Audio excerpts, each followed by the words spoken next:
20 დღის ჩვილი საავადმყოფოდან თავის ძვლის მოტეხილობით გამოწერეს ოჯახი კლინიკას ადანაშაულებს. გავრცელებული ინფორმაციით ექიმებს ახალშობილი ხელიდან გაუვარდათ.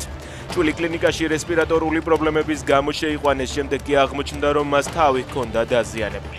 ახალშობილის მშობლები აცხადებენ, რომ საავადმყოფო ფაქტის დამალვას ცდილობდა და ტრავმის მიუხედავად ჩვილის გაწერას გეგმავდა. მიღებულ დაზიანებას კი ექიმები ოჯახს აბრალებენ. ძალიან მეგობრულად დაგვხვდნენ გვაჭამეს მომწონს ინფრასტრუქტურაც, ამბობს რუსთაველის თეატრში გამართულ რუსულ სპექტაკლში მონაწილე რუსი სტუდენტი.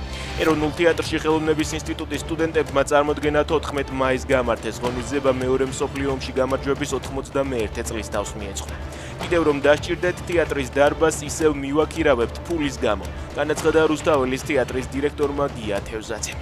მოქალაქე წერს, რომ გუშინ ჯვრის მონასტერზე მანქანა გაუტეხეს. ლუკა თურქაძის თქმით, მონასტერში გუშინ ავტომობილები მასობრივად გაძარცვეს.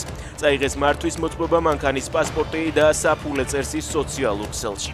მთავარი დეტალების გარკვევას შინაგან საქმეთა სამინისტროში ცდილობს. იუშენის დაავადების მქონე ბავშვების მშობლები ივანიშვილის რეზიდენციასთან ყოველ ოთხშაბათსა და პარასკევს ერთკაციან აქციას ჩაატარებენ. გადაწყვეტილება მას შემდეგ მიიღეს, რაც შინაგან საქმეთა სამინისტრომ მათ სოულაკში შეკრების უფლება არ მისცა. ერთკაციანი აქცია კი კანონს არ ეწინააღმდეგება.